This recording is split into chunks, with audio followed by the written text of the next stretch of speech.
And I think I'm live. Hi, and thanks so much, dear friends, for joining me. I'm going to start a series which I'm going to call the Pandemic Insights, the Pandemic Journal, in which I'm going to share insights and the thoughts which kind of arise out of how we're managing this pandemic and the news that comes out of it. I think one of the things that's happening a lot now is that people are unable to share publicly what their thoughts and feelings are owing to the censorship.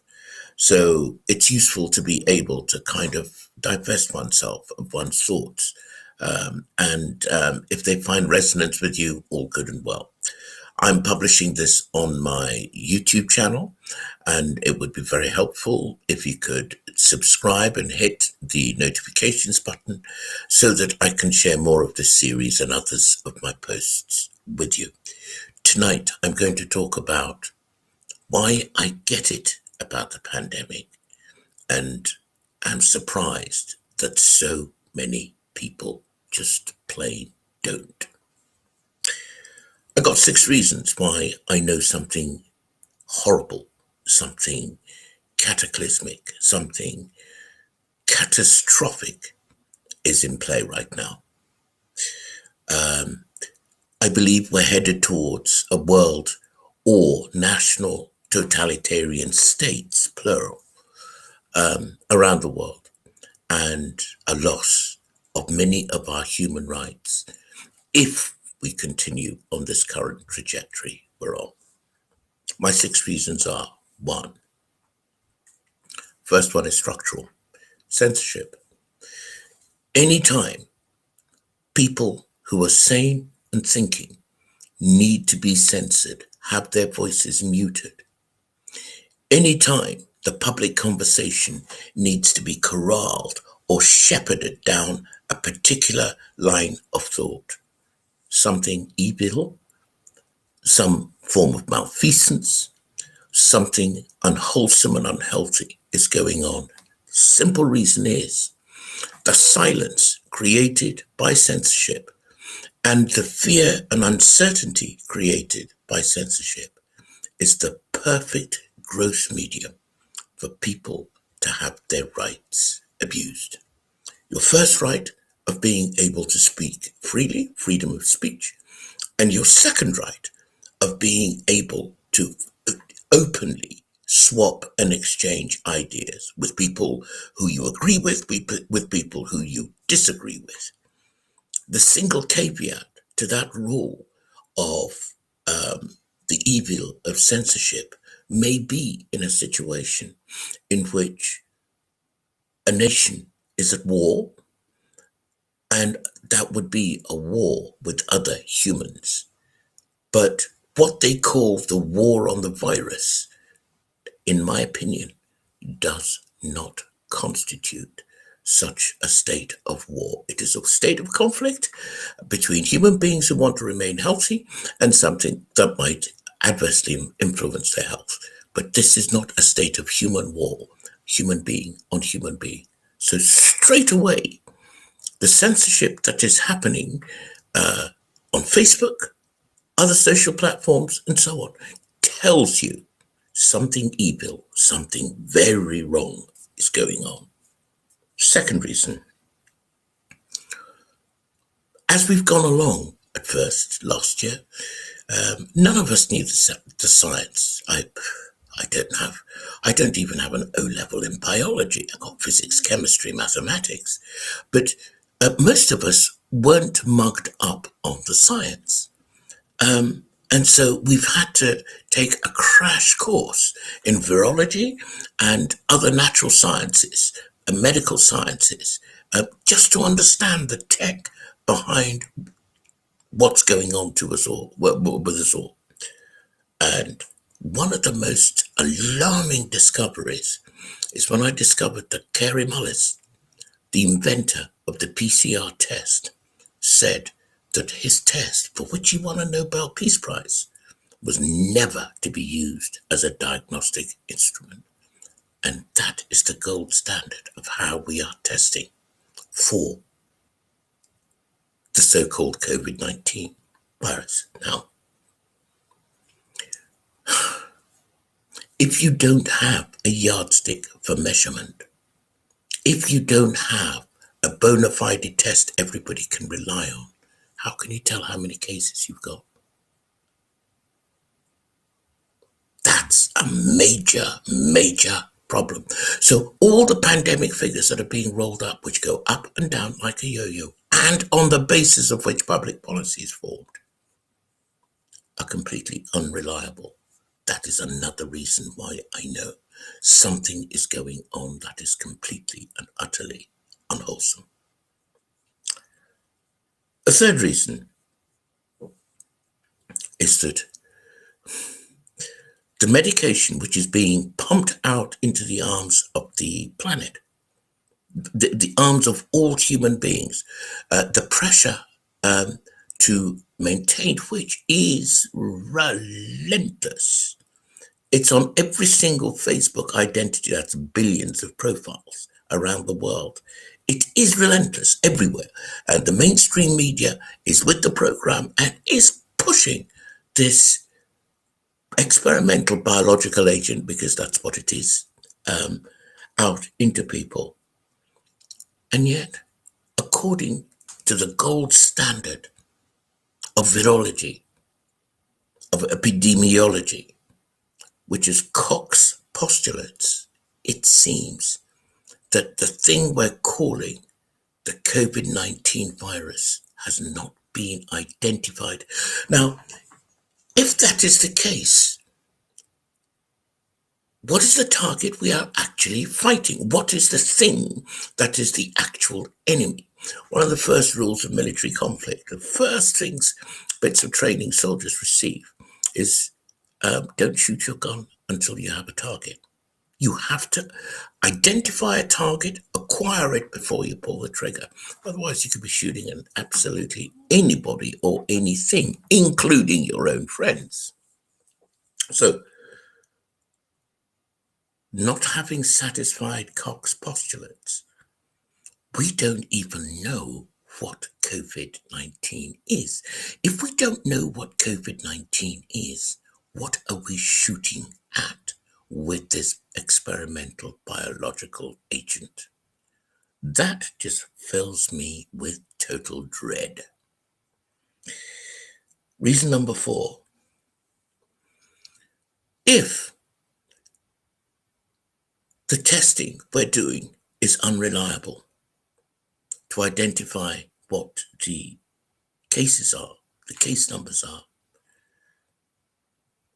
how do we know how many people are dying from this COVID-19? There were so many very disturbing reports about hospitals in America actually being financially motivated by different levels of payments for registering a death as a COVID death. If a person came in and died, they got $13. And if on the death certificate, the hospital put died of COVID-19, they got $39. Now, I'm not saying that these people are going to massage their figures, but good grief, that's 3 times the amount of money coming into the institution. And believe me, no hospital is in business to get poor. You do the maths. So what it means then is that the protocols for identifying who died of COVID, and we later on learned that if a person tested positive from a test, which, as we have discussed, is uncertain, of COVID-19, and the next day got hit by a bus and died, he would be listed as a COVID-19 death. So the numbers who have died from this disease around the world are again incredibly uncertain and possibly hugely inflated. Reason number 5. When you add up a case-demic, which is what some people started to call the numbers of people testing positive under a test regime, which was itself incredibly unreliable, added that up to the then death-demic, lots of people being classified as as COVID-19 deaths, when actually the cause of their death was something totally different. You ramp up the whole fear within the community, such that when people are trembling and on their knees, they will accept absolutely any authority you levy over them, so long as you promise them that it's going to solve their problem. So, my reason number 5 is the fear campaign unleashed by the sum of censorship, a bad test, an unidentified target, and a death count which is off the charts because of the way it's defined. The fear that's caused in human beings is just too much to believe. My final reason is a purely structural one again. Perhaps it's my background in business, marketing, communications, but I'm a great believer in the separation of powers. That's why most constitutions around the world tend to separate the legislative, the executive, and the judicial branches of government. In America, it's written into their system. In Britain, we have a system of conventions which completely ascribes itself, supports this idea of the separation of powers. But here we have a pandemic in which the judge, the jury, and the executioner are all batting from the same company. We have people who are involved in the medication for this pandemic, involved with the testing for this pandemic, involved with the policy making from this pandemic, creating a perfect loop where one hand feeds the other, and the most amazing opportunity for corruption, and many allegations have been made. I don't know about other countries, but here in the United Kingdom, this has created the opportunity for a few people to get massively, massively wealthy as a result of this pandemic. And it's all because of conflicts of interest. I'll give one example. If, for example, a person with major investments in the pharmacological industries which are producing these vaccines is also connected to the high state official who is making the policy on A, what treatment to use, B, what protocols to use for a whole nation, or if they're at the World Bank, for the whole world. Can you imagine the opportunity for conflicts of interest? And those conflicts of interest are clearly in play today. So, for these 6 reasons, it is absolutely as clear as the day is long that something is wrong in the world. We wouldn't tolerate that in ordinary politics.